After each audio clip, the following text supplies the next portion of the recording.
guys like play along with.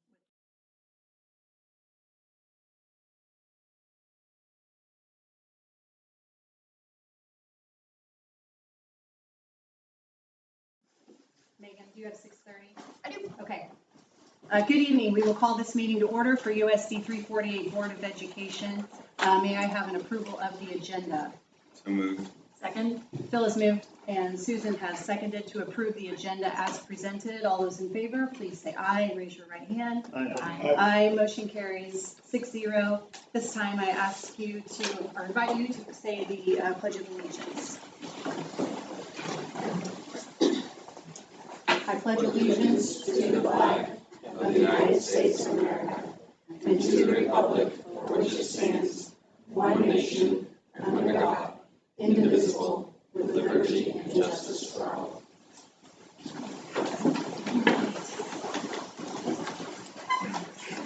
Well, welcome everybody.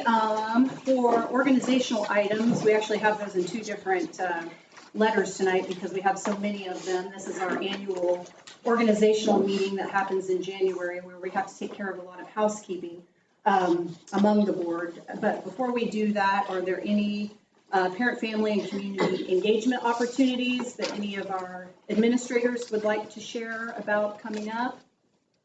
It's okay if not. Or any other announcements? Mr. Bland, do you have something? Sure. Awesome. On Friday this week at 10 a.m., we will be having our building spelling bee in the PAC. And so any parent that would like to come in and join us for that is welcome to join us. So 10 a.m. on Friday this week. Awesome. I also wanted to just publicly announce, I posted it on Facebook earlier, we will have Mark Potter joining us in about a week. He's got a great message on shattering the stigma. It is bringing awareness to and in our efforts to normalize seeking support for depression or mental health. We're working to basically get the message out there. It's okay to not be okay. It's okay to ask for help. It's okay to get help. And so we've got a community presentation on Sunday evening at 6 o'clock at the PAC. And then the following Monday, there will be a junior high presentation at 8:15 and then the high school at 9:45. Awesome. Couple of other announcements. We wanted to circle back to, and Mr. Dodge, if you could talk about this a little bit too. Ever since, it's been many years that our schools have been so generous to our local food pantries. But this year there was additional creativity, I thought, that was displayed among the primary center and the intermediate center. And would you like to talk about that and the bounty that it reaped? So there was a grade level competition generating food donations for the local food pantry. And I received an email from Nancy Arnold right before we went off to break. And it reads here, once again, we want to express our thanks to the elementary schools for hosting a food drive. The Baldwin Community Food Pantry received over 2,000 items from the Intermediate Center on Monday. And then thank you also to Lindsay Perry and her crew for delivering it to the pantry. And they'll be able to serve neighbors with this bounty. And it was a great opportunity. That was just from the IC. And I know at the primary center, there was a huge stack of items when I was over there. So that's just a testament to not just our families, but just the Baldwin community. It's just a great way to give back and take care of our own. And I did hear an announcement later on that there was so much that was donated that they're looking for a place to store the additional while what they put on the shelves gets access and utilized. So that's just a huge thing. Thank you to our schools for taking part in that. Thank you for our families for making it happen. Awesome. When you're looking for extra storage, that's a good problem to have. Fantastic. One thing I wanted to make sure and circle back to, we had a joint session this last Thursday with the Baldwin City Council among the board. Part of that joint session was to talk about both of our strategic plans. We've been in a similar place as far as the timing of that, and for us to have the opportunity to get together as community leaders and talk about what areas of the strategic plan might there be overlap. As part of that meeting, what we also wanted to do was to pause and thank all of those past community servants, both those past members of city council, and also of and past members who've served on the school board, because it's a privilege to be able to think ahead and to be involved in forward visioning. But we stand on the shoulders of those who've come before and those who've served. So we made every effort to recognize all those past board members, but there was an omission that I wanted to correct, and I apologize. We listed every school board member that we could find a record on in minutes since the early 60s, and I accidentally omitted Carrie Stevens' name. So I wanted to apologize about that and also circle back to thank her for her service and her time on the board as well. It hasn't come to my attention that we missed anybody else, but I did want to apologize about that and thank Carrie for her service. Any other announcements from anybody else? Yes, I have one. Great. This is something that I've not told you about. So I'm going to go a little bit, deviate a little bit here. Surprise. Oh, no. Surprise. So January of each year is School Board Appreciation Month. This is a time to recognize those individuals who give their time and talents to provide leadership and direction for the students of our community. There's no monetary reward for the hours upon hours in which they dedicate to the success of each student. The reward is intrinsic, and it's felt when a graduate crosses the stage in May and shakes a board member's hands. It's when a teacher celebrates the academic successes of their students, or when a parent is honored by the performance of their child. The reward is a handshake they receive from a new staff member when introductions are made, or when a returning staff member tells them how proud they are of our school and our community. As with all leadership roles, in addition to the celebration, the challenges are felt as well. As board members, tough decisions are made. These are decisions that have a direct impact on the lives and families of our community. The connection to our students, staff, and families for our board members are real, and it's personal. Former U.S. Secretary of Education Richard Riley said the following: "As a product of the public education system, I want all American students to have what I had, access to a quality education that enables them to pursue any career they wish and take on any challenge they choose. Giving our students the best education in the world is a moral imperative and especially an economic necessity." So, on behalf of everyone at Baldwin City, USD 348, thank you for your service to our students, our staff, and our community. And with that, we have for you your own certificate. So, Ms. Kelly Bethel Smith. Thank you. Tony Brown. Andy Parks. Susan Schiffelbein. Dr. Bill Harden. And Chris Perry. And we have Kelly Neufield's back at the office. So please join me in thanking our Board of Education.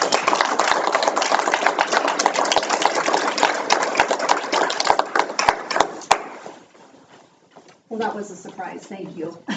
That was very kind.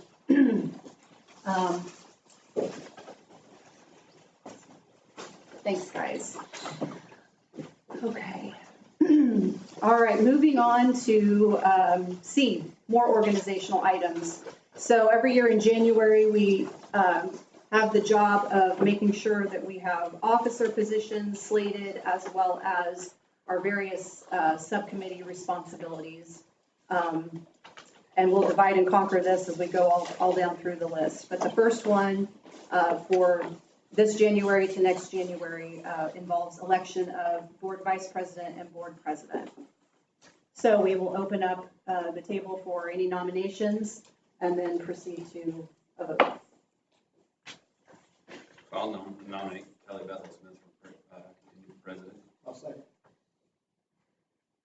Phil has moved and Tony has seconded.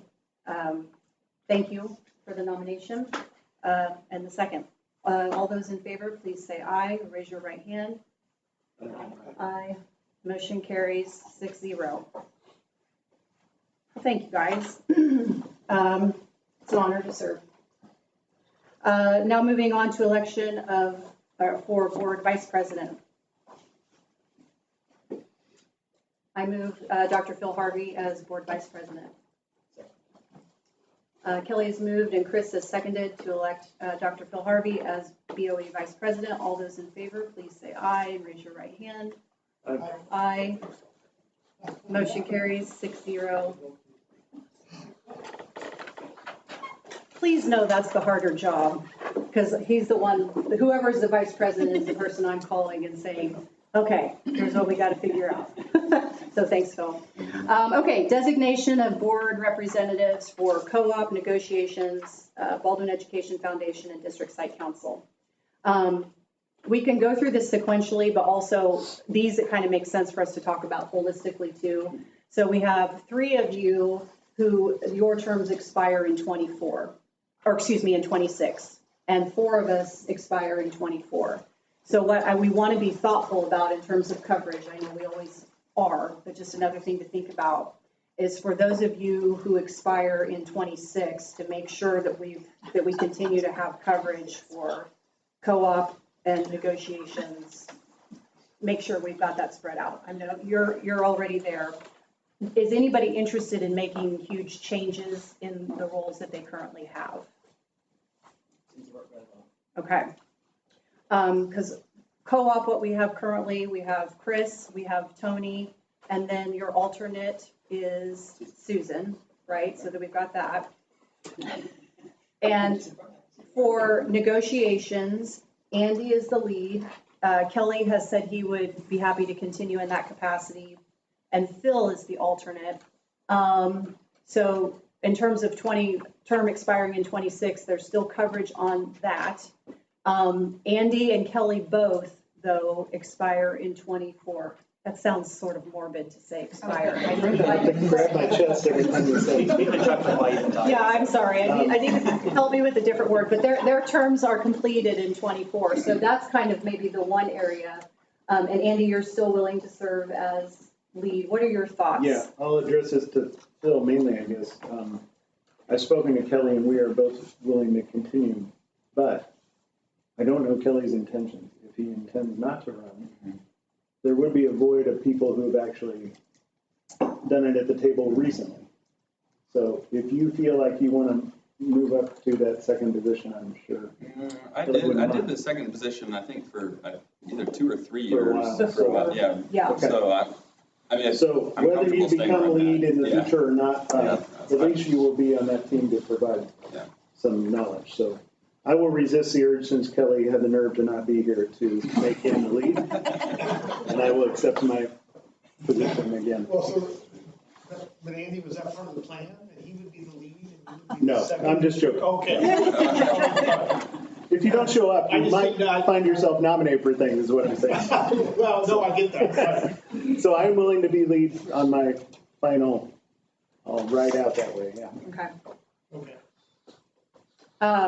And I do want to note, Kelly's at the basketball game. He has a senior. I do not. So that's where he's at tonight. And rightly so. Go Bulldogs. But I do Okay. think there should be some kind of consequence. And so maybe this is not a bad thing to sort of at least entertain this for a period of time, just to make him sweat. Just make him sweat. Yeah. In absentia. We should just tell him, oh, we elected you board president. Sorry. I FYI. really like what you've been doing. I can make him an Congratulations. alternate on about anything if you want. Alternate president. Oh, gosh. Okay, so for co-op and negotiations, we've got the 26 folks spread out among those, and those are the 2 in terms of just the amount of learning curve on those subcommittee. Okay, great. And then District Site Council, that's kind of a given, but we also wanted to bring it up. I mean, the continuity is good, so you're still, yeah. Ashley Trope makes it very easy. Awesome. And then, and I can continue with being the BEF rep. We need a motion for all of that? Yeah, or we can do it separately, but we could probably do it all in one. I can do Megan, are you it. comfortable with an all-in-one solution here? I will make that work, yes. I move we maintain the status quo for appointees on co-op, negotiations, education foundation, and district site council. Second. Motion, I'll second. Yeah. All right, Andy moved and Phil seconded to keep the designations of board representatives as they currently are for the upcoming year. All those in favor, please say aye and raise your right hand. Aye. Aye. Motion carries 6-0. Okay, thanks, everybody. Consent agenda. Now, you'll note one thing that's on here that is typically not the other board appointments, resolutions, and designations. That has to do with, for our monthly meeting dates, that has to be in resolution form. The other appointments have to do with who your public information officer is, different designations of that. So I want to make sure everybody has a chance to look at that because that's part of the consent agenda. No changes from where things currently are in terms of signatures and all those sorts of things, but that's what that entails.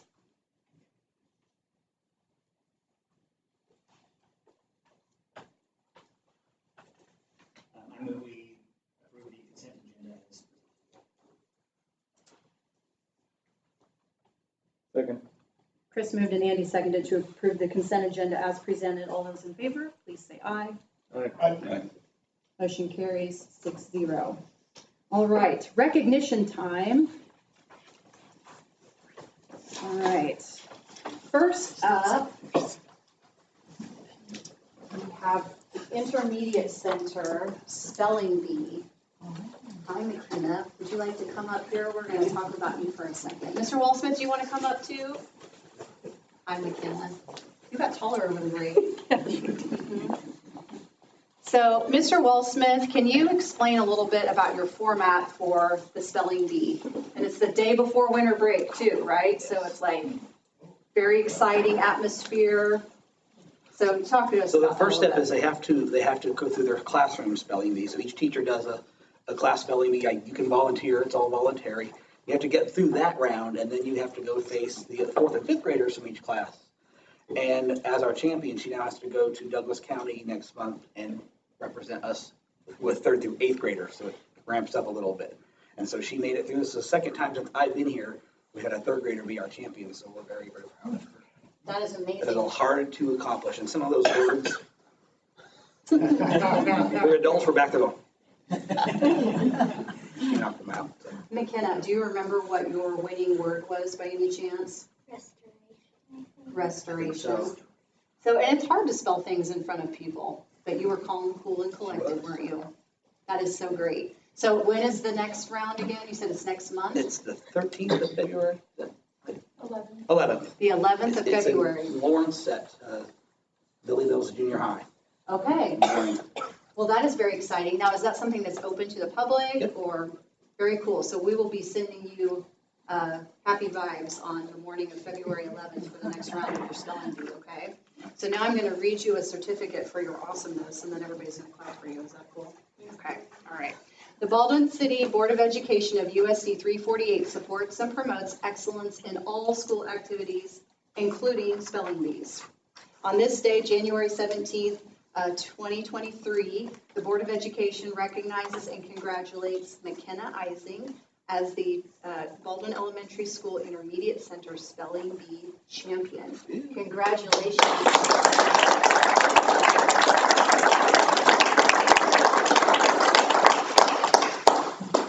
All right. Next up, we have several band recognitions. So the first one we're going to do, it's a little bit, it's switched on the agenda, but we're actually going to do the KMEA District Band recognition first, and then we will do the jazz band. So Mr. O'Neill is with us tonight, and we were all just bragging about how awesome the band is. That they did great at the basketball game the other night. But they don't just play at games. They do lots of other stuff. Actually have a curriculum. You have a curriculum. So, there you go. Mr. O'Neill, would you like to talk about your program? Sure. Before I say that, I was having a conversation with my family last week. My son made one of the finals of the spelling bee when he was in 6th grade, and he lost on the word satellite. He's 24 now, and it still bugs him. And he's like, the girl next to me who won, she got kitchen. So Luck of the draw. anyway, I just thought you should know that. So I don't know why. So I am, as a music teacher, I'm a member of an organization called KMEA, Kansas Music Educators Association. And it is a pretty organized event. It encompasses teachers pre-K through the collegiate level. And we've self-organized into 7 districts throughout the state. And so every fall, students in choir, in orchestra, and band audition for a spot in the district level band. And we had 11 Baldwin students audition, and we had 11 Baldwin students be accepted. So bravo to those people. Kelly, do you want to read their names? Yes, I will read your names, and if you are here, come on up. If you are not here, don't come up. But for the first one, we have Kate Welch, who's a senior here this year. Congratulations, Kate. Maddie Hargett, Carson Blevins, Cooper Wills, Ethan Enright. Congratulations. Kate, I'm sorry, I didn't take your hand. Pardon me. Dan Welch. Congratulations, Dan. Circe Hopkinson, Eric Lederer, Luke Hayes, Allie Kramer, Lily Breedlove. So we're going to give them a round of applause. On this day, January 17th, 2023, the Board of Education recognizes and congratulates all of our KMEA district band participants.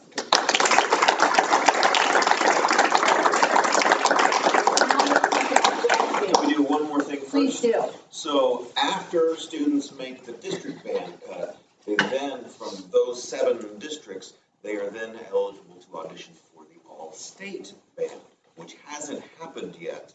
That the auditions have happened. That event will take place in late February, and our very own Kate Welch is currently a member of the all-state band.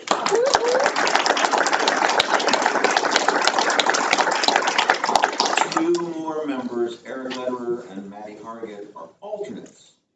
And while we would never wish ill of the people who are in line, you never know. So anyway, we shall see what happens at the end of February. So the end of February is a huge statewide convention in Wichita, and all music teachers get together, and 3 things happen. One of which is these honor band that she's going to be in.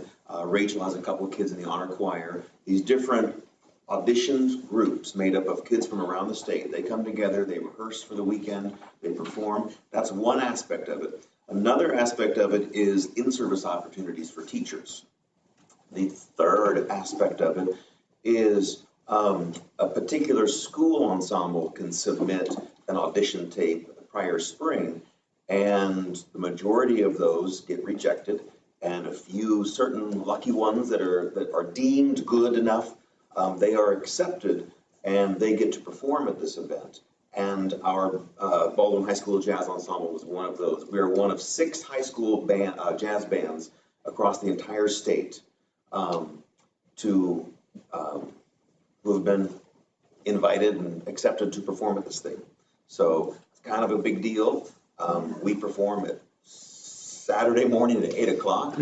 Great time for jazzers, but maybe we'll still be awake. I don't know. What are you performing? What are you performing? We don't know yet. We have a half-hour set. We're getting close. Okay.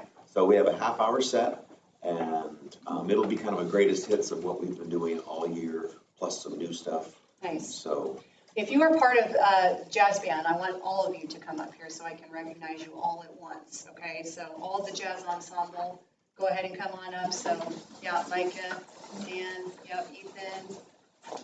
And Kate is a part-time member. She Yeah. sings with us, and she Kate. plays some shaker. Yes, please. Yeah, the shaker is important. Singing is meh, but she crushes the Yeah. shaker. She is awesome. Yeah. So I want to make sure, I'm going to say everybody's names, but then I'll present you with your certificate so you can take home. But members of the Baldwin High School Jazz Ensemble include Lily Breedlove, Carson Blevins, Laura Breedlove, George Conover, Allie Kramer, Ethan Enright. Congratulations again. Got your certificate. Zach Goodwin, Luke Hayes, Dylan Jones, Levi Lantis, Eric Lederer, Cade Long, Michael Morris. Okay, Psalm 2, and I'm going to get this right. Onyenagubo. No, is that Say right? it fast and commit to it. Onyenagubo. Okay. I know Psalm 2. I just struggled with his last name. Dylan Patterson, Micah Reynolds. Congratulations, Micah. Cooper Wills, and Dan Welch. All right, so now I'm going to read the thing. Oh, excuse me, and Nacio Sodden.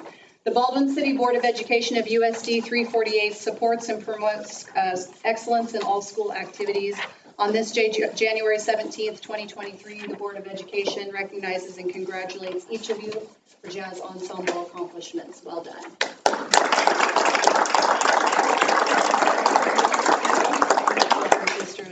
Thank you, And if Mr. you've O'Neill. not been to one of our concerts, if you don't have kiddos in the program anymore, that's very understandable. But come check it out. There's some cool things happening. The Lumberyard Arts Center invited us to do a couple KMEA performances to kind of get the jitters out a little bit. I have the dates for those. I'm happy to email those to you. I think they are charging for those. I don't know all the details yet, but I'll know in a month. So anyway, I'll share that, and if you can come check it out, it'll be terrific. So thanks so much for having us tonight. Congratulations. Thank you. Thank you. And I think, is it okay if they sneak out of here and go home and practice? I mean, Do yes. homework? Only to practice. You're Don't gonna do your get English all homework, the fun but- stuff. Thank you. All right. Board member recognition month, we already did that, so we're gonna skip. I would like to thank each of you though, and I don't want to just thank you guys. I also would like to give a special thanks to your spouses and to your family members. It really, that's the thank you I want to say. We spend a lot of time together, and we're happy to do that, but it also is an act of service and sacrifice on the parts of your family members as well. So I want to say an extra special thank you for that, okay? All right, educational program highlight. Kay has that tonight for us. So technology does have the educational spotlight tonight, and I invited Drew Ising to come and talk about makerspaces. Makerspaces are a lot more than technology, but as a technology department, we've been trying to support him as much as we can without targeted funds. So you'll probably, those of you who've been on the board know that for quite a while we've had makerspaces on the capital outlay plan, and they got bumped a few years ago for the secure entry spaces, which were identified as a need to make 3 of the buildings more secure. So entrances were added, access control was added. That was a little technology too. And while that was a very necessary thing, it did bump the big time picture of maker spaces back a bit. But there is still some things going on. And I wanted you to be aware. Like I said, I have targeted, a few funds as I can. Right now I'm looking at a laser cutter for this year. It'll probably be what goes into that space. But Drew, wherever he is, behind me, I'll let him take over. Hello. And because it's School Board Member Appreciation Month, we made you something in the makerspace for each of you there. So there's that for you. We You will recognize and as director, you just say, wouldn't it be nice if we had coasters for the board members for Board Member Appreciation Day? and they do nest if I were to give you more than one, but I didn't. Thank you. It's there for you. So thanks for having me here.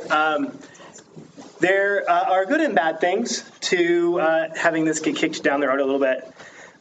When I first started in this position, that was like my big task that Rob McKim gave me approximately 2 weeks before he took a job in another place. He was like, I want you to start to think about how you can create kind of a maker space of sorts in our library. And so then we started one in the primary center library out of just kind of found things and donations, and some of it could be considered junk, but we chose not to think of it that way. And so that was something, but space was always going to be the question, right? we chose to go in the direction with Chromebooks at the junior high school. And at the high school, the iPads have gotten to the point that, they're all with these embedded keyboard cases, and they're basically just baby laptops at this point. And so the need for computer labs has diminished over time. And that has actually freed up some space for us to try some cool new stuff. We last year took some students down to a place, Gould Evans, an architecture firm in Kansas City, Missouri. And they have what they call their STEAM studio. And so it's just kind of a place where classes can come in, architects can come work. And it's just a flexible space. They don't even think of it as a maker space. It's kind of a flexible, innovative classroom space. And so what we have been able to do is kind of create one of our own flexible spaces out of a computer lab that was at the junior high school.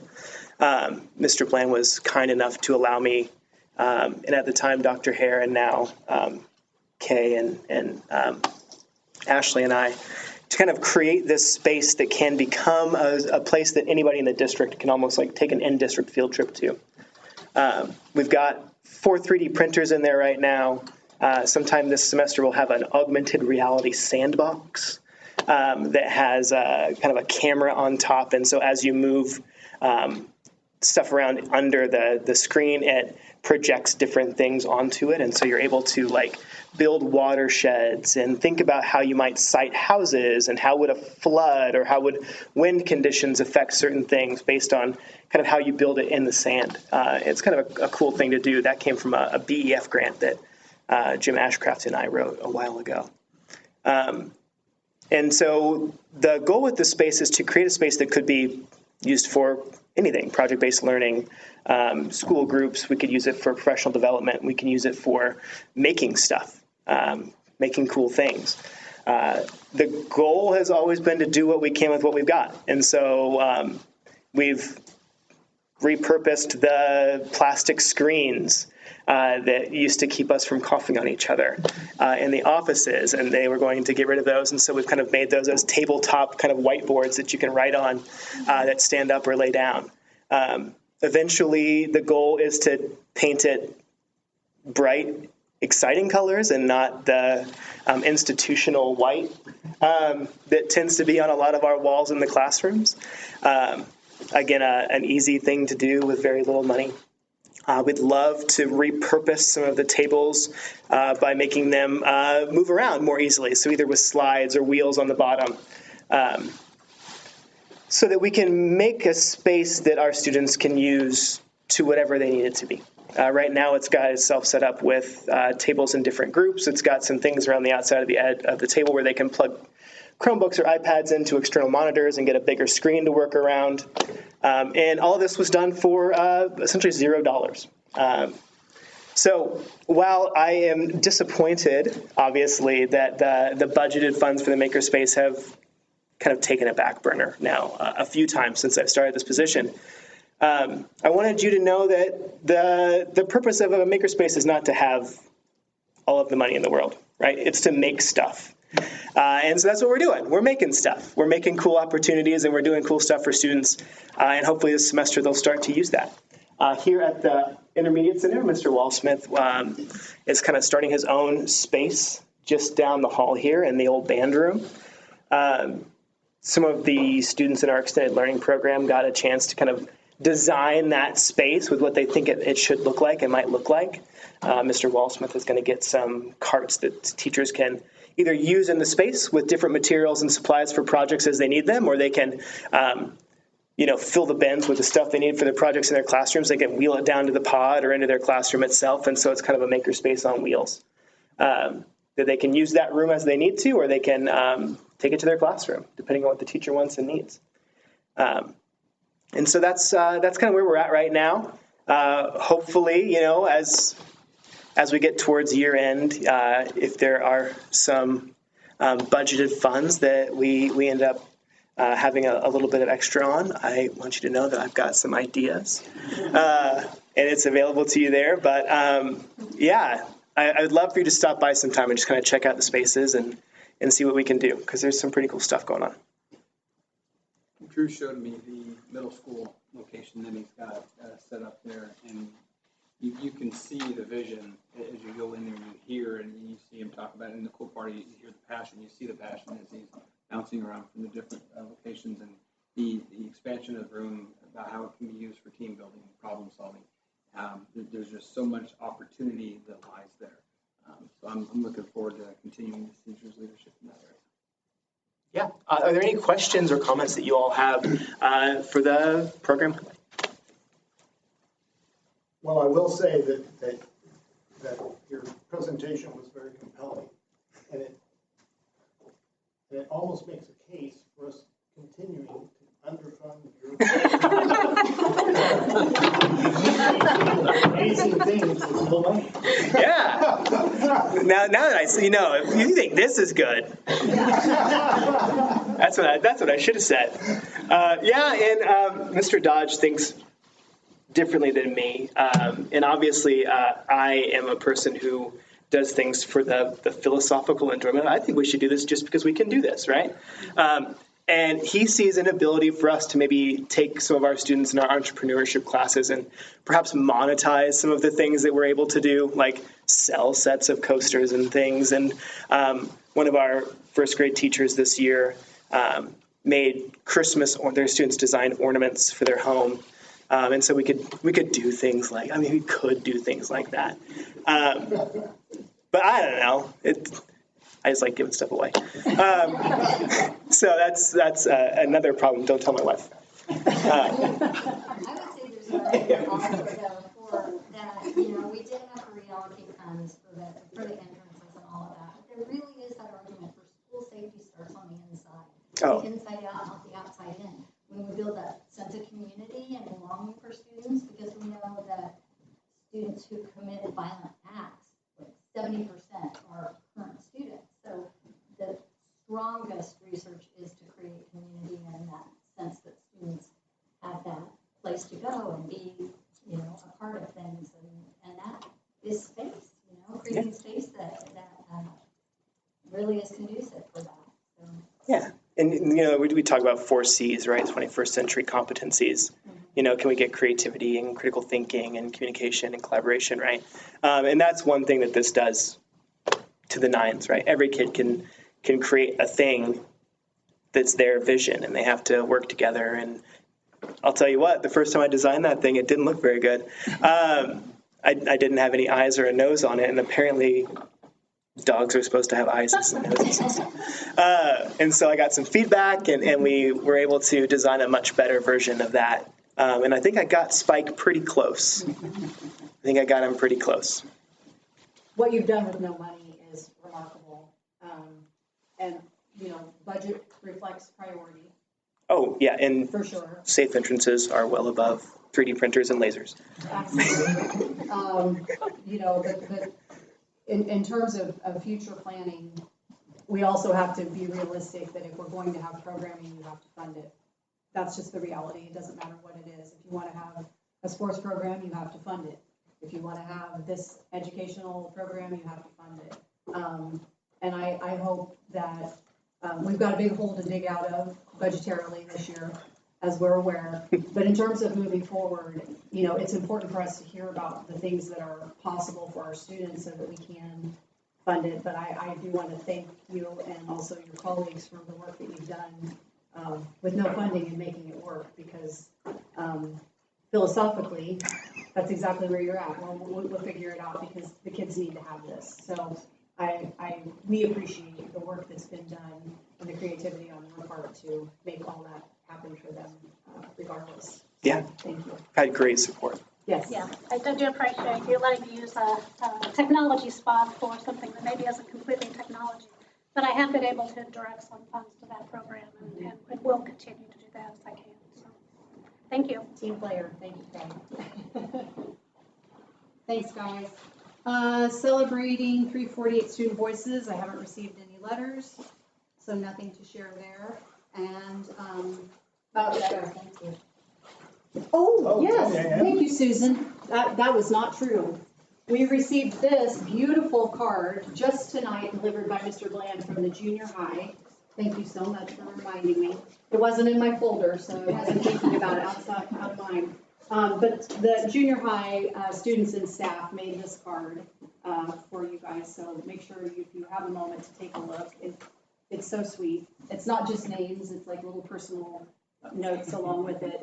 It's very, very kind. So thank you for bringing that over. Thank you for reminding me. Wow, that's a lot of voices right there. Before we move on to Baldwin Build Employee of the Month, I don't have any certificates or anything, but this, just because of the timing of it, we don't do separate certificates for every all-lead designation, but I did at least want to acknowledge, we had a lot of students receive a lot of recognition in the Lawrence Journal World All area. And I did want to make sure we had like 3 volleyball players, I think 4 soccer players.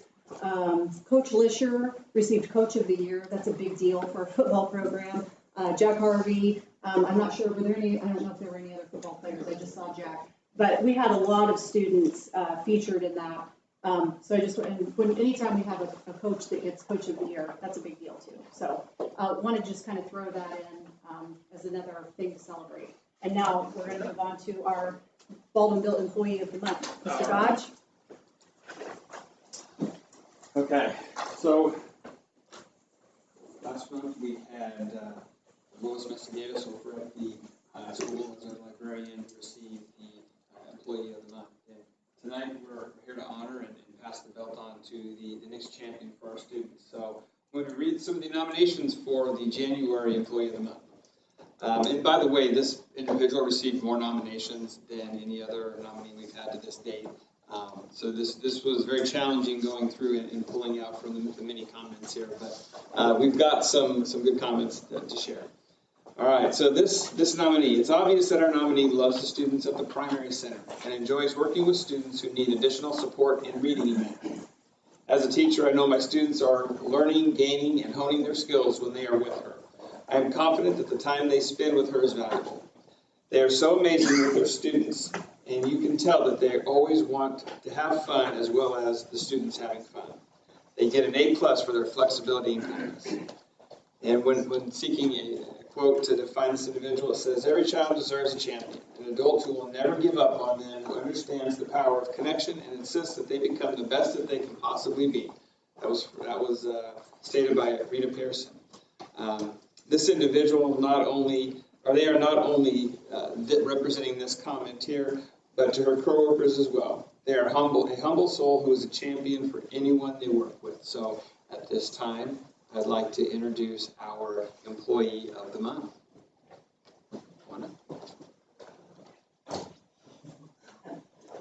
Jackie, congratulations. Jackie Hostetler. We should have walk up.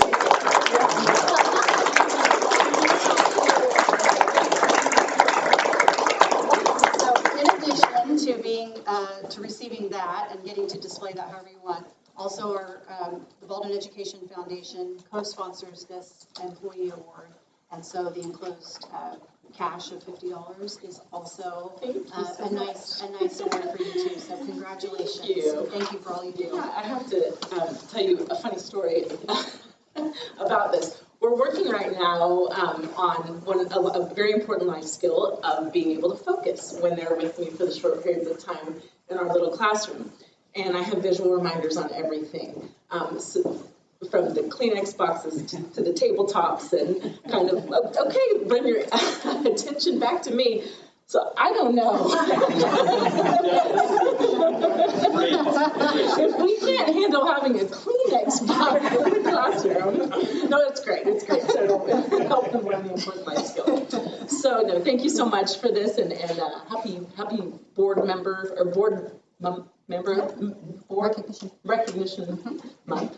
So thank you so much for this, and I just enjoy working in the Baldwin School District so much. I'm going to echo Mr. Dodge's sentiments at our State of the District address back in January. You know, the day that I wake up and this is just a job is the day that I'm in the wrong profession, and that will never happen. It's very, very personal to me. My children go to this school district. I have nieces that attend the school district, friends, family members. I'm just very tied into the district and the community, and I'm so honored when I'm not in Baldwin, and someone asks me, what do you do? I love saying I teach, and then they say, where do you teach? And I love saying I teach in Baldwin. So thank you so much for this. All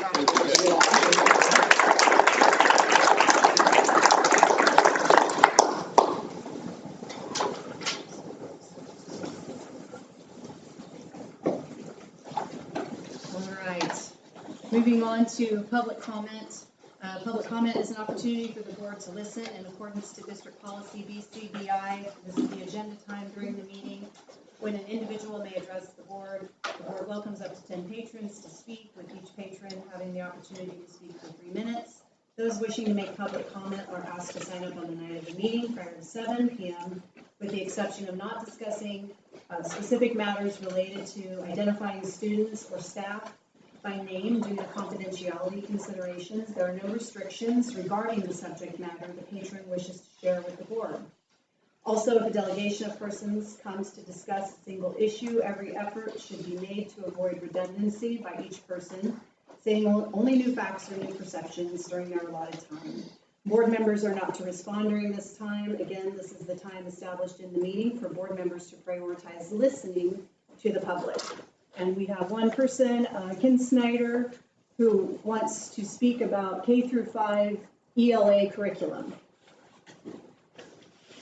Which dot do I stand on? Pardon me? Which dot do I stand on?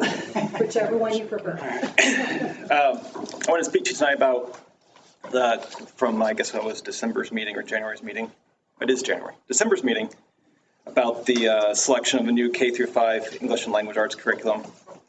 In preparing for this, I was kind of thinking about how ironic it was that this is on a Tuesday, because yesterday we were remembering the legacy of Dr. Martin Luther King. During his famous speech, I Have a Dream, he said, I have a dream that one day the sons of former slaves and the sons of former slave owners will be able to sit together down at the table of brotherhood. And he can also continue to say, I have a dream that my 4 little children will one day live in a nation where they will not be judged by the color of their skin, but by the content of their character. It's in this backdrop that I want to bring to your attention the proposed curriculum from Savas, which was one of the 2 options that was presented. Contrary to Dr. King's view of unity among people, Savas embraces the divisive and toxic diversity, equity, and inclusion, also known as DEI. In fact, the website boldly states, expanding equity and inclusion is woven into everything we do at Savas, from the curricula we develop to the training we offer our employees. And in order to demonstrate their disdain for meritocracy and those who believe in excellence, they continue on their website quoting, we remain committed to forging relationships with minority-owned businesses, women-owned businesses, people with disability-owned businesses, veteran-owned businesses, and LGBTQ+-owned businesses, as well as many small economically disadvantaged and historically underutilized businesses. Apparently, Savas seems to be more interested in intersectional hierarchy of their suppliers than finding the best supplier. What could go wrong with that? DEI goes hand in hand with critical race theory, also known as CRT. And what does CRT teach? It teaches us, contrary to what Dr. King said, teaches us that Band-Aids are racist. The word field is racist. That's a new one, by the way.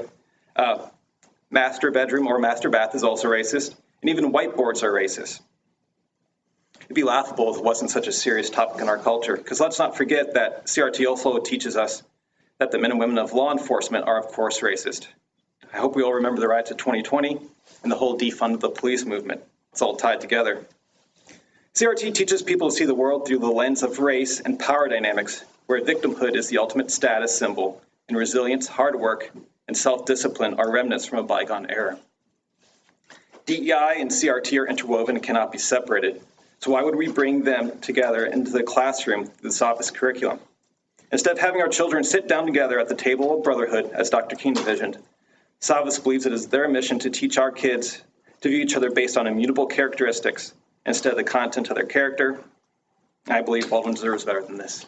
Thank you.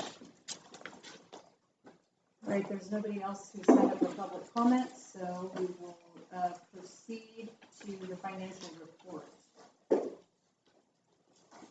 Up first, we have, hi Nate. So So we have Sean Gordon from Gordon CPA here so you can talk about our annual audit report. So Sean, I'll just let you take it up. Hello, my name is Sean Gordon with Gordon CPA. I'll go through the bound copy of the audit that you have in front of you. We'll just go section by section. Feel free to stop me if you have any questions along the way. We'll start with pages 1 through 3. This is called the Independent Auditor's Report.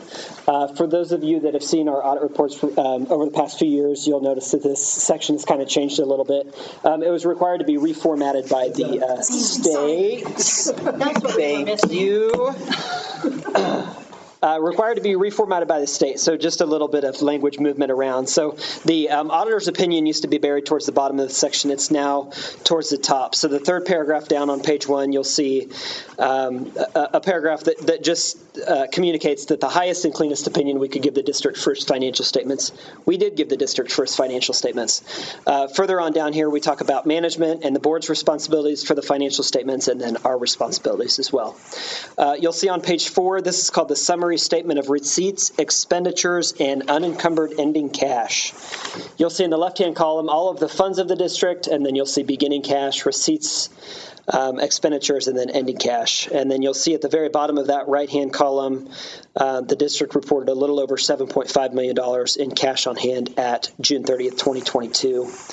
The next section forward starts on page 5 and runs through page 12. These are called the notes to the financial statements. Quite a bit of information is discussed here, including the district's accounting policies, involvement in the Capers retirement program, long-term debt information, budgeted transfers, as I said. So a lot of information discussed here. One thing I want to point out here is on page 10, and it is note number 11, statutory violation. We have to report any statutory violations that we find. So this was the only one that we found. And it had to do with actual expenditures within the food service fund were more than budgeted. So that's a violation of that statute that you see there. So just something that we wanted to communicate to the board members. And then the next section of the bound copy you have starts on page 13 and runs through page 39. These are just more detailed breakouts of those funds that you saw on page 4. So more detailed breakouts, you'll see a comparison to the prior year, which was fiscal year 2021. And you'll also see a comparison to how the budget, how the fund performed according to its budget as well. As I said, the only issue was the food service fund budget-wise. Every other fund was good news, nothing to report there. And then the final section starts on page 40 and runs through page 47. This is called the single audit section. Anytime an entity receives and spends $750,000 or more of federal grant money, it's required to undergo what's called a single audit. So on page 40, you'll see all of the different federal grant funds, federal grants that the district had during the year, and then the total of those expenditures down towards the bottom. For fiscal year 2022, we were required to audit the child nutrition cluster, which are the school breakfast, the lunch program, and the summer food service program that are within the food service fund. And for that audit, we also issued an unmodified opinion, which again is the highest and cleanest opinion that we're allowed to issue under federal guidelines.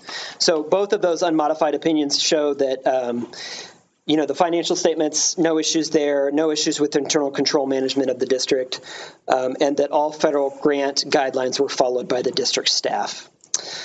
We had one auditor's comment. It was presented on a separate piece of paper, and it had to do with the food service cash balance. That cash balance was greater than the KSDE recommended levels, so our recommendation is just try to get that down to that recommended level by the Department of Education. We had a good audit this year. We appreciate Nathan and all the staff involved in the audit. It was his first audit with us, and so he performed very well. It was Mr. Dodge's first audit as well. With us, but they both handled great. Everybody answered our questions timely, and we had no issues with that. So if you have any questions on any of that, please let me know.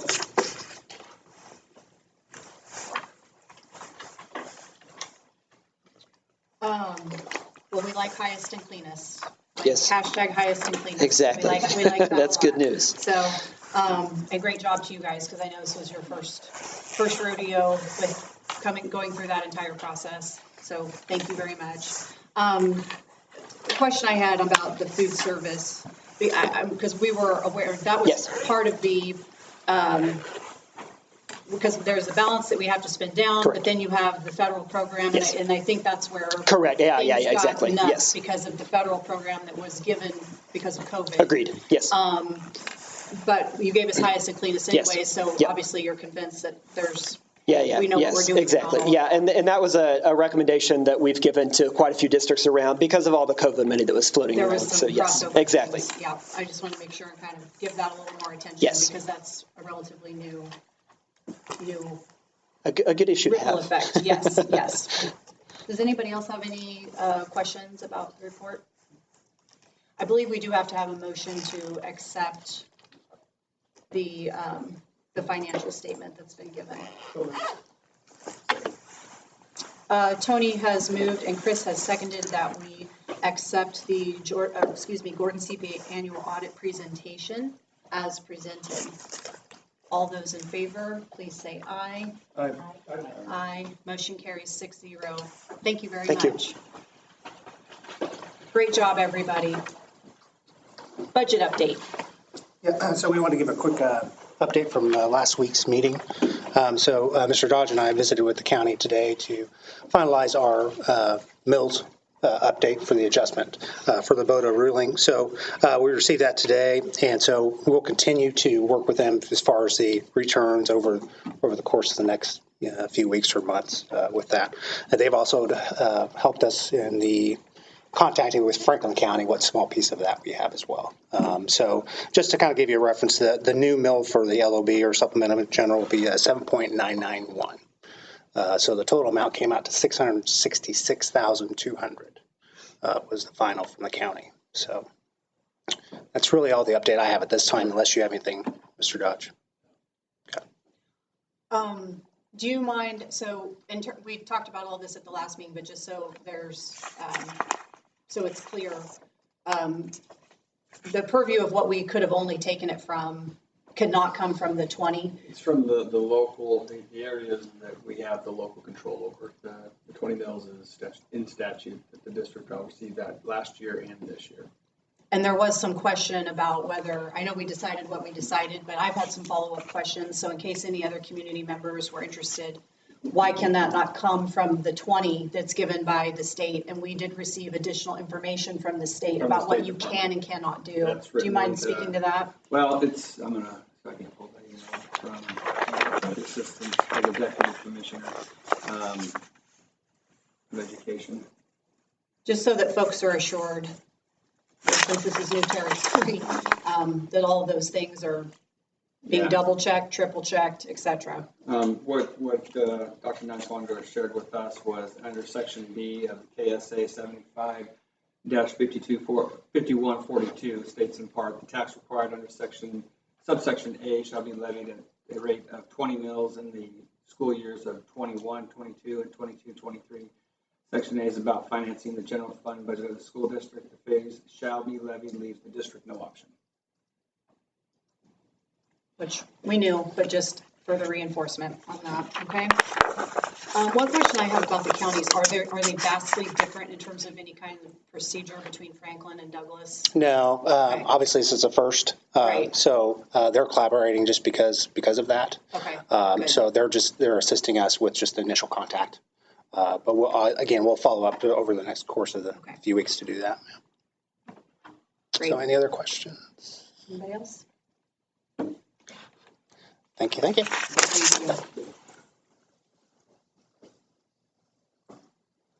All right, moving on to administrative reports, KASB policy updates. So last month, we shared with you about 9 different recommendations from KSB. We had about 2 that don't necessarily reflect us because we don't have that currently as a policy. The rest of them we did for the reasons either putting us in alignment with statute or what it does is it's the recommendation that provides a significant update, which is more, I guess, procedural or some timelines to staff, student, community complaints.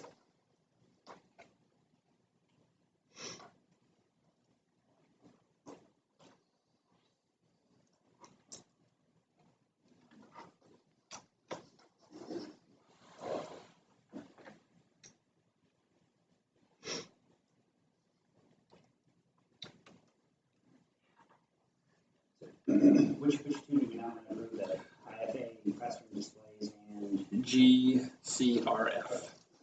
And it's listed that way under the update recommendations PDF.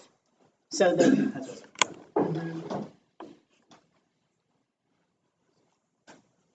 All right, well, I move that we approve the KSB policy update recommendations as presented.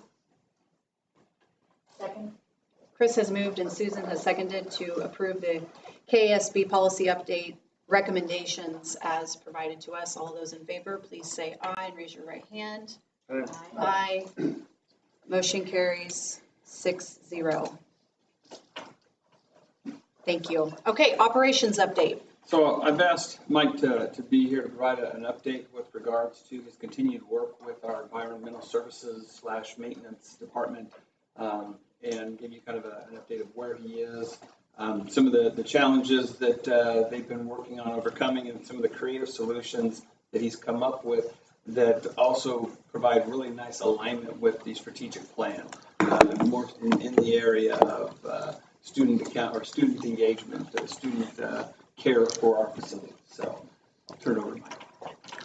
Okay, you guys, I sent out a outline, and I have been talking about our staffing problems. Start off with, I have 11 members underneath of me. 8 of those members are 62 and older. So they're getting up there, and probably within the next 3 or 4 years, I'll be having to hire quite a few. Because of this, some of these buildings aren't receiving some of the attention that they need. Not just because of their age, but because of our staffing problems. And with the bond projects, we're going to be adding facilities, such as a stadium or CTE or both. That's going to add more square footage, which means more cleaning, which means more staff. I've been trying to put a lot of thought into this, stole some ideas from other districts, and came up with some programs that we're trying. First one is the bringing in students part-time and seeing if they would like to help out with the cleaning of the schools.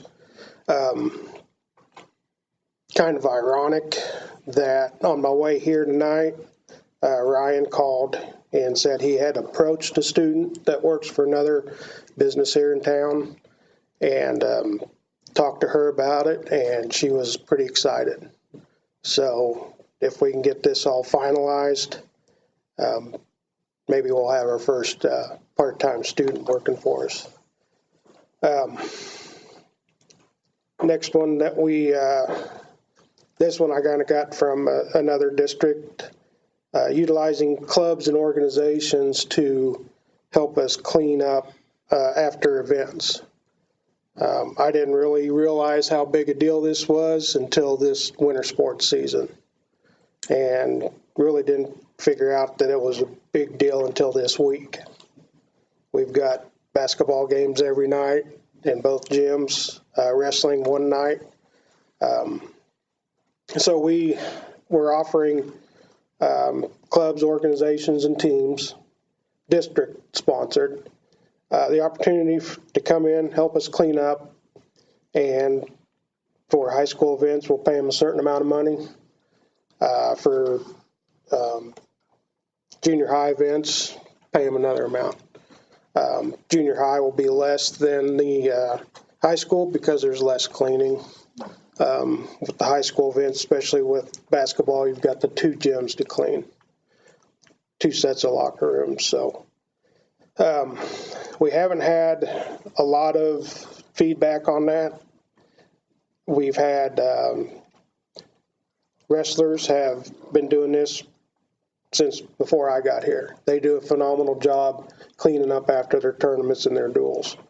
So I just told Kit, I said, if you guys want to keep doing it, I'll sign you up for every wrestling tournament or every duel, and we'll pay you to do it. And then you can put that toward your team. I did have, when we first put it on the Bulldog Bulletin, I forgot to put district sponsored, and I actually had some travel baseball and softball teams contact me. So I said, sorry, this is just for district students right now, but maybe in the future we can do something. Sorry. Along that line, when was it? Last week, Jenny Bernard contacted me and wanted to know because she knows that we're down one custodian at the high school. And she wanted to know if there was any way that her club and culinary students could pitch in for donations and help us clean. So we came up with a program for them, and we'll be finalizing that tomorrow, getting them all the stuff that they need. And they're actually going to start helping us 2 or 3 times evenings or afternoons a week. And we'll give them some money donated to, I think they're wanting to take a trip to Wichita and then Denver or something like that. So we'll be helping them out in that way. And they'll be helping us out a bunch. Another thing that we're looking at, we have had subs in the past. We've lost subs. Over at the PC, I have a para that is subbing. They call her a sub. I call her a part-time custodian. But she works 2 nights a week, 4 hours a night, and she's done a phenomenal job.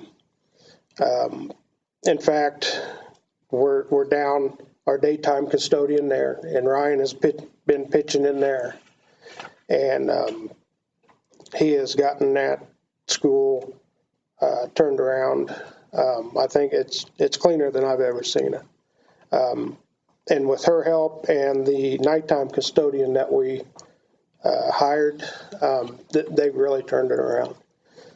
And that's what I'm kind of hoping to do with the other schools is find some subs to fill in, especially when people are sick, but also to fill in during the night or day and help with outlying buildings like the DO, the DSS, the industrial arts, and give us a little bit of extra cleaning during the week with stuff that we can't normally pick up. Our paint crew was a seasonal or a part-time crew, and they did a phenomenal job last year on the junior high.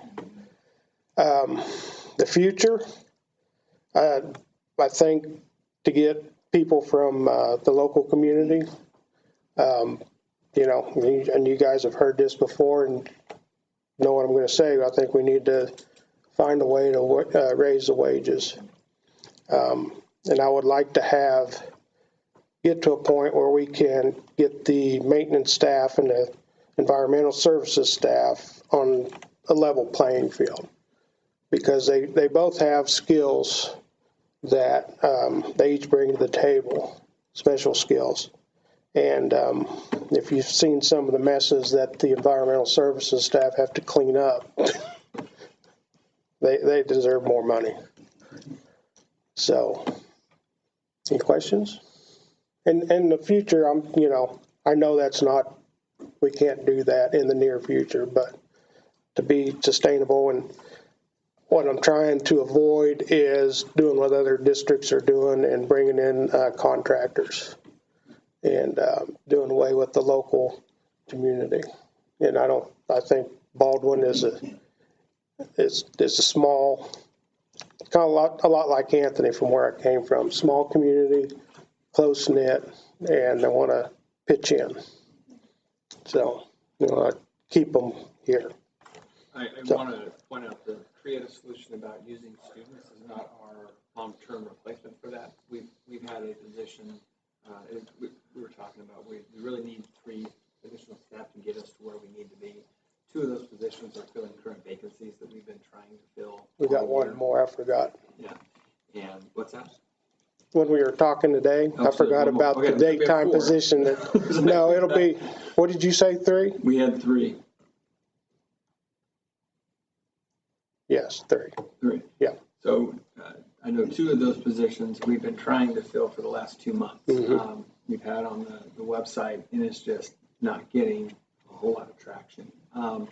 And so it's the students here, getting them into the mix. It's one, it meets an engagement piece that we've got in section 4 of our strategic plan, but it's not the long term. All right, we're just going to do this on the backs of kids. I think this is something that we would continue to do even with the full staff. I think it's a great opportunity to support our students, keep our involvement there. But there's also things during the school day that need to be done. And Mike's not going to tell you this, but I will. Mike's been putting in some long hours trying to fill that gap. And he does that because that's what good leaders do. And he's not going to say anything about it, but I will. We've got a staff that's dedicated. And whether it's Mike, Ryan, Mary, from the leadership side of things, they're working really hard. And all of our crew, our custodians, and our Matt Grounds crew are doing a phenomenal job even despite the short staffing that they have. But if we can, I think the salary piece is something we've talked about. Food service, it's applying to other areas as well. It's just the necessary need right now. So we're just not getting applicants for the positions that are qualified for the job? Actually, tonight I've got the first applicant for a custodial job since we posted it. So it had been almost 2 months. Are the hourly rates on those, do they depend on experience, or are they advertised at a certain rate? They're advertised, I think, at our base rate, correct? Yes. Which is? $12.42. Okay. And I think the students, we decided at $12 an hour for them. Yeah. Well, I love the creativity of student groups. I mean, groups are always looking for ways to make money for certain, so I think that's awesome. In terms of the long-term plan for getting into a place where we don't have to subcontract everything, I mean, from our standpoint, we need to keep thinking about this from a holistic view, because this is, this comes up in transportation, food service, and custodial and environmental services. I mean, it's a bigger picture thing. And in terms of folks approaching or having gone past retirement, we've had a lot of people who work in this community have dedicated their careers and their lives to the district, and we're not getting the same rate of replacement. And part of that has to do with what we're able to offer in that sense. So I appreciate you trying to keep it local, because that's what we want to be and what we want to do. But that doesn't happen in a vacuum, and that's going to be something budgetarily that we look at next year for sure. We have to put a pin in it now. But it's not just this area, it's across the board. So well, most of my members are long-term, except for my 2 maintenance staff. And one of them is retired, and the other one is young and says he loves it here and wants to stay and wants to learn and move up. And that I've been very lucky on who I've hired and had gotten to hire, except for one. So, but I think there's good people out there. It's just, getting the word out there and getting them in here. Yeah. Well, it's nice when we can do it that way, because if it's your own community, you care at a different level. I mean, you see that across the board too. So thank you for keeping us up to speed on what the challenges are. So we're good, but we good with everything that we're doing. I mean, we don't need a motion or anything. Okay. Thanks, Mike. Yep. Thank you very much. Old business, environmental club funding update.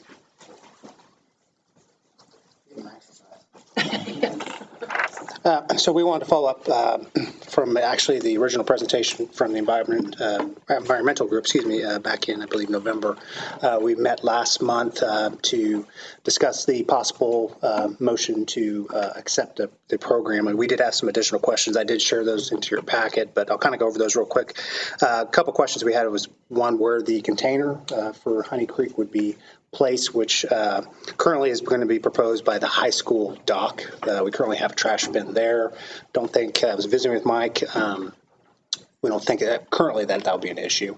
And it will be a secured top, so we won't have any public use. So at this point, that answered the questions from last time. Our proposal this evening is to go ahead and accept or request that we move forward with the program for at least 12 months. This would be partially allocated by the funding that the student program had completed, which covers 6 months of fees for that service plus the container setting. So we would cover the second 6 months, which is about $980. We think the students did a very great job in their presentation, and I think we want to at least visit that, and that's what I would like to request this evening. So. What gets us into a new fiscal year when we have to kick our part in. Yeah. So correct. I'm thankful for the groundwork they did with getting their sponsorships and donations from all the local businesses that they did, because that, from my understanding, that covers it through the end of this fiscal year. We roll over in July and then we're fresh. So right. And Drew was kind enough to come this evening too, just in case we had any additional questions this evening. But that's all I had, and would like to make the request to move forward. Thanks. All right. Susan moved and Chris has seconded to accept the environmental club request for 1 year, and then we will reevaluate at the end of that year's time. All those in favor, please say aye. Raise your right hand. Aye. Motion carries 6-0. Thank you very much. You're welcome. Okay, bond exploration update. So one of our subcommittee members is not here tonight. So Phil, you and I and Mr. Dodge, if we miss something, feel free to jump in. Of where we are, what was our last meeting? We talked about this was what, January 9th? I don't know. It all rolls together. We are meeting again as a subcommittee with Lloyd Builders and DLR being on hand this coming Monday, the 23rd. Okay. Mr. Dodge had sent you all some information for you all to think about. Part of the reason why we paused and didn't bring a recommendation in early January as originally planned in the timeline that was suggested was that we wanted, as we shared previously, we wanted to have more time to study it in light of some shifts of what we thought we were going to be able to do with capital outlay. When you do a bond study, as we know, we're not going to be able to do everything that comes out of that. But the benefit of doing the work of the study is that it brings to light all of the things district-wide that need to be attended to at some point, so that you can then translate that, one, into the decision of whether or not the board wants to proceed with a public election. But then the other part of that is to enlighten the process of what we need to do for long-term capital planning. In light of the BOTA ruling, in terms of what we were thinking we were having to do, that is why we paused and said, hey, this may make a difference depending on how much we now need to take out of capital outlay. In what way does that affect the lens in which we're viewing what is, should or should not be captured through the bond process? So that was the reason for the pause and why we wanted to continue to take the time to study that.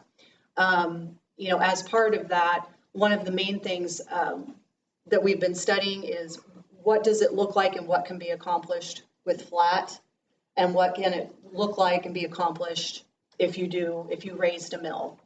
I'm not placing any editorial opinion on that. I'm simply reporting the information that's come through us that we've been studying. If anybody has strong feelings about any of that, this is an opportunity to express that. to ask questions about that. I don't want to get too far in the weeds of editorializing because the subcommittee still needs to meet and also needs to then be in a position to bring back a recommendation. But at every point of the way, the reason why this has been listed as part of old business every single time is that so we can give you as much information as we're looking at from the broad view and give that opportunity to say, hey, what about this, what about that, or for the board in its entirety. Sorry, my stomach just growled again. I didn't eat. It's kind of distracting. So maybe this wasn't discussed at your previous meeting too, but I know when we had the two proposals up here for, the different orientations for the stadium and track, and there was two different monetary funds there. Is that additional mill added to the mix help to fund the larger list to it, which I think was 30 some odd million? No. I was gonna say, in fact, what they showed, where we're at right now is nothing like that. Okay. It's pretty pared down. Yes, and again, what the purpose of that presentation, because again, our role in terms of observing the committee work was to let the committee work from all those community members be the community members' work. So we were very hands-off intentionally so that the result could be the result. What was given to as part of the presentation was, here are the results as it came through the committee. And that's when we say, okay, now we need to make sure that the scale of this is appropriate. So at our last meeting, that's why we said, okay, we don't throw all that out. That's important, but we also have to make sure there's balance in the financial planning of that. You have to make sure that it's not all just at one school, and we have to make sure that we're accomplishing more than one thing, which is why the 3 areas that came out that was consistent: education, safety and security, and outdoor learning and activities. With kind of what was the word that you used? And it was perfect. Distillation. Distillation. Yes. So that's the part that we're still in, right? And what we're going to be doing for a final time next Monday night. In terms of what does it look like with holding flat at 15, or now that 5.67 mils essentially have been shaved, you can't do as much with like putting in a new parking lot at the IC. Like, I'm thinking that belongs, I'm just be honest, like to me that belongs as part of your capital outlay funding that you do all along. Why would I think to put that in the bond? I don't want to do that. However, when you shave 5.67 mils, it's got to come from somewhere. That was the pause of, well, can you do more with another mill that, as far as some of the safety things that we wanted to look at, gave it more time to kind of study and shake that out. So we wanted to make sure you guys had that opportunity to weigh in further on that. So keep thinking. We don't meet until next Monday. I'm not trying to put anybody on the spot. But certainly if you have questions, areas of feedback, based on what you know thus far, please do not be shy. And feel free to contact either Kelly, Phil, or Mr. Dodge or myself. Okay? I'll just say here, I think the inclusion of a mill is an interesting idea. I'm glad you guys are exploring it. Okay. Well, we'll keep working then. All right. Can we have a little break before we go? Yes, we're going to take a bathroom break. It's 7:53, so we'll call a recess.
to negotiate the CMAR contract. Mr. Dodge is going to speak with us about that part of it.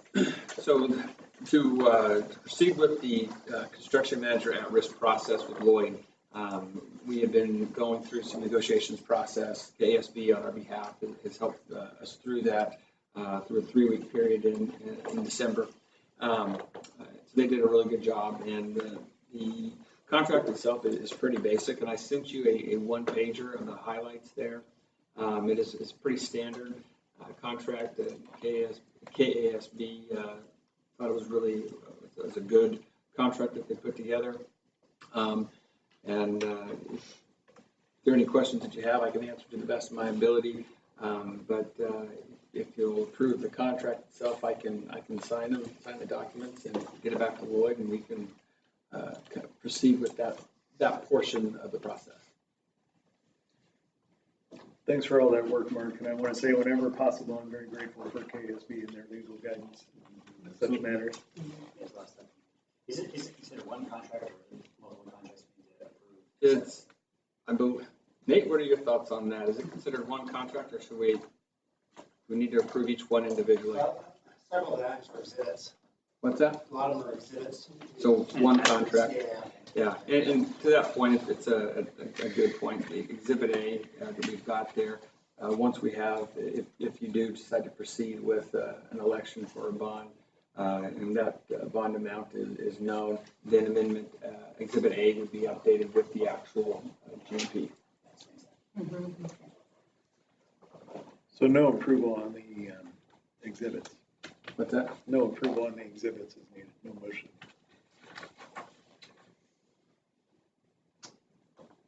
Well, we need to approve the contract process pending the further, further action later. So I still think we have to have a motion for approval for the general contract, right? But we're not mentioning all the other things. Okay.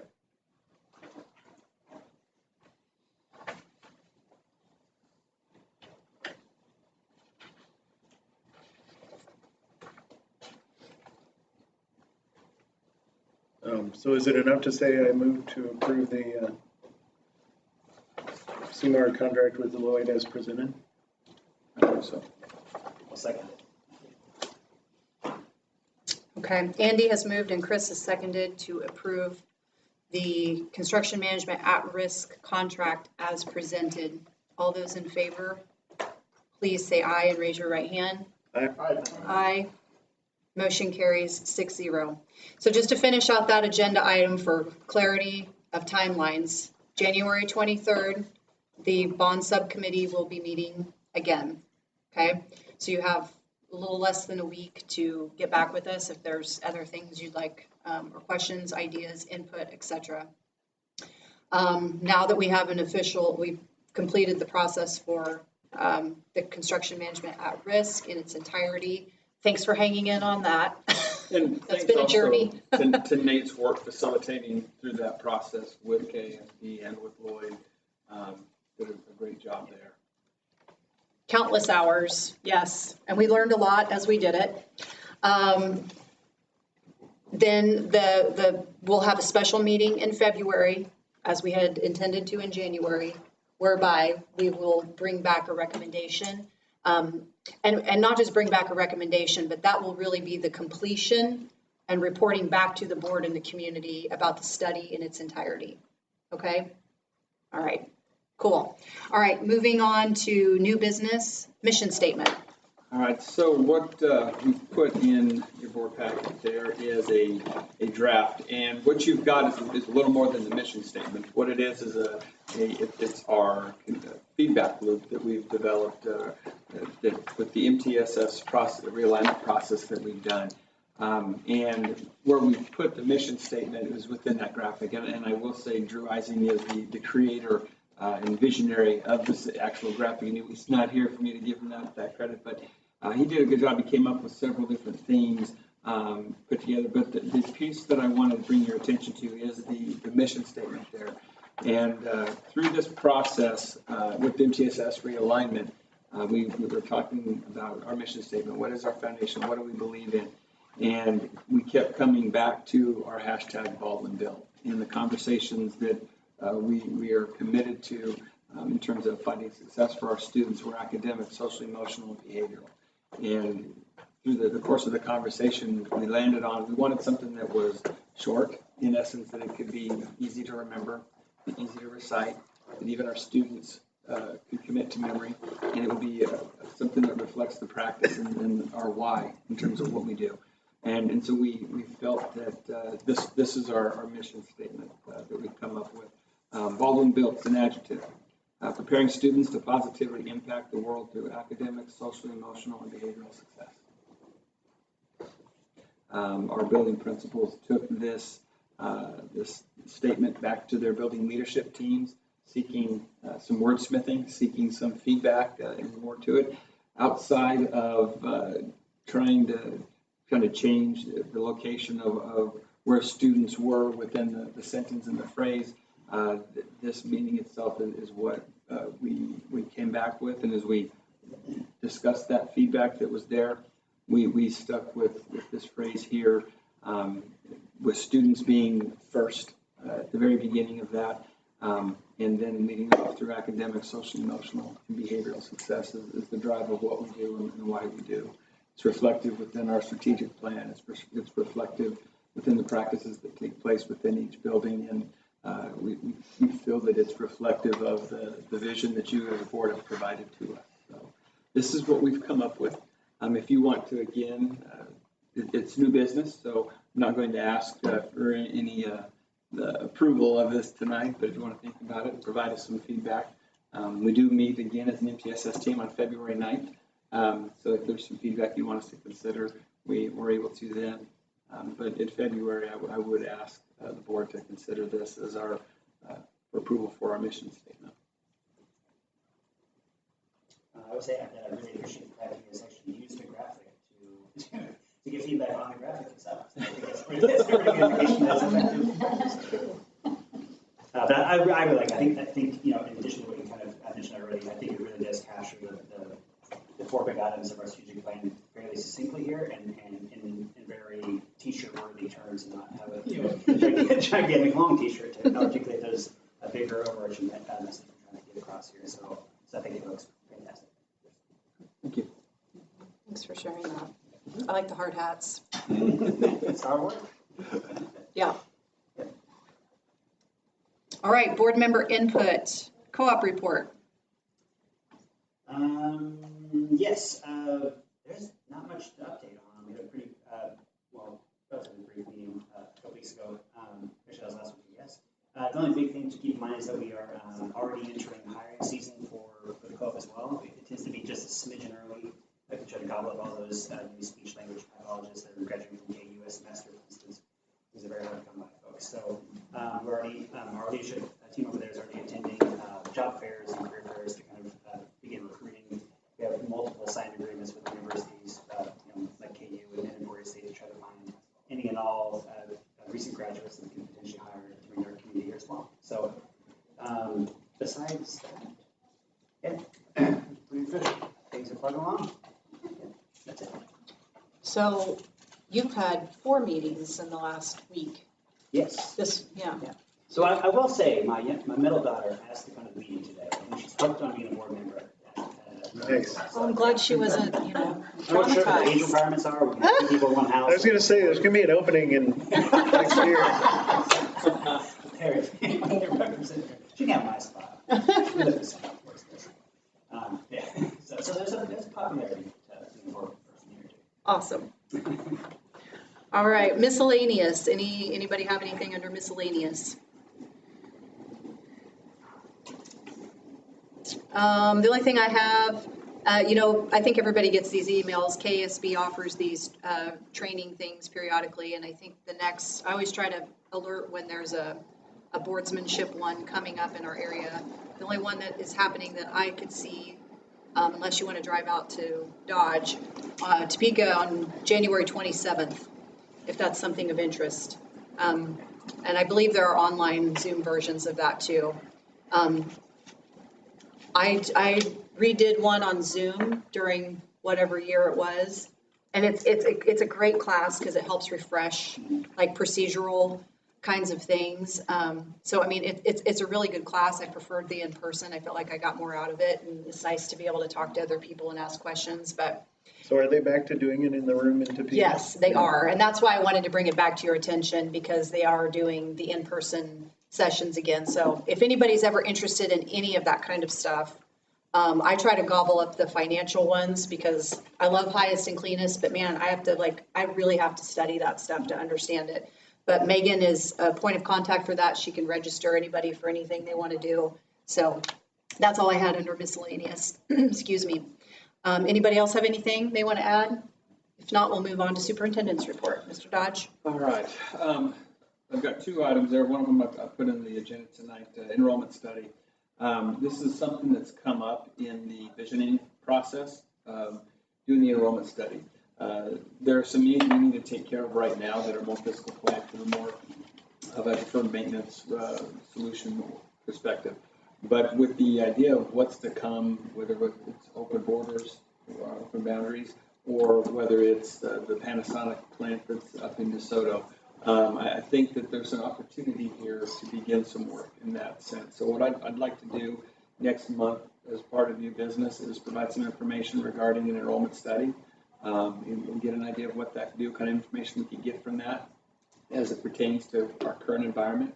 And then I would recommend, they'll give us kind of a 5-year projection of what that could look like. And then in 2 years, do it again. To see where we are with that trajectory within the first couple of years of that 5-year plan. Give us an idea of what we need to do moving forward. There are various firms that are out there that do a good job. It's important for us to understand, in order for them to view a rooftop as a home as part of this enrollment study, there needs to be infrastructure to the development area.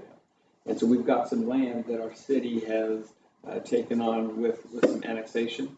It allows a couple of years for some infrastructure to be there. So we'll have an update in terms of the number of students, average students per household.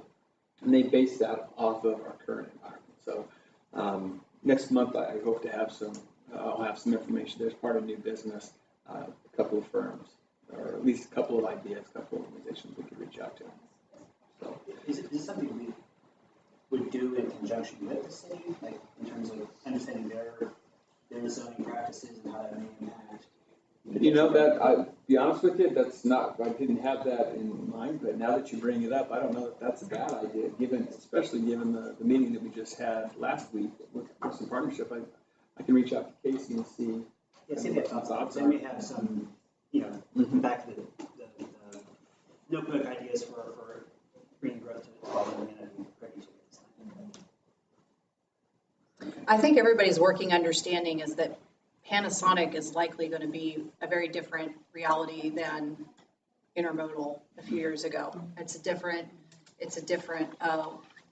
salary level in terms of what, and so I'm glad that we're going to study it because I think it's going to be, intermodal didn't pan out the way necessarily people thought it was going to for lots of different reasons, but I think Panasonic's a whole different deal, and so we have to look at it differently.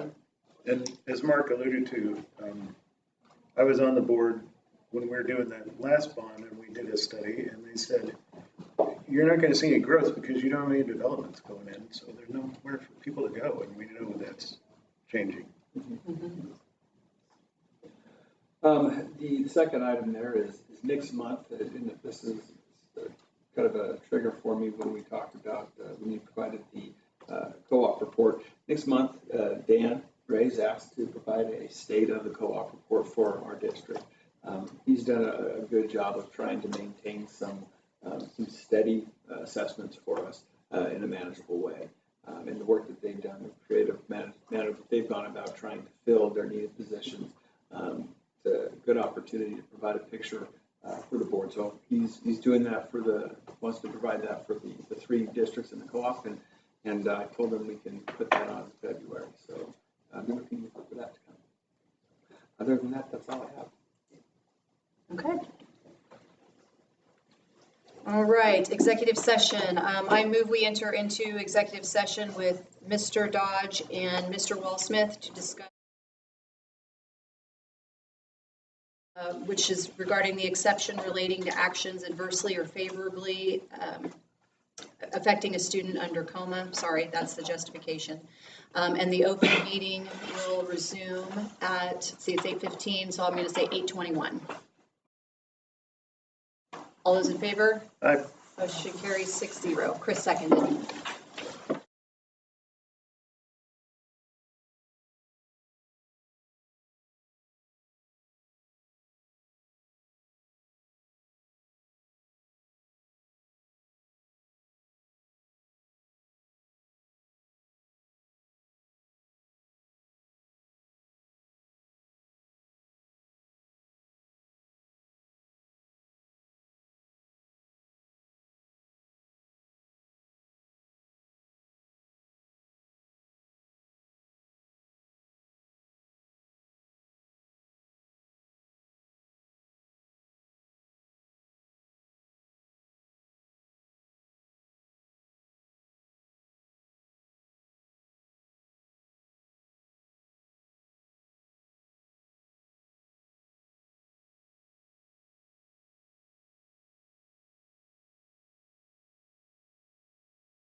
Session with Mr. Dodge to discuss personnel pursuant to the justification under comma for non-elected personnel. And the open meeting will resume, 5 minutes, 8:27. Phil seconded. All those in favor? Aye. Aye. Motion carries 6-0.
We're having big thoughts over here.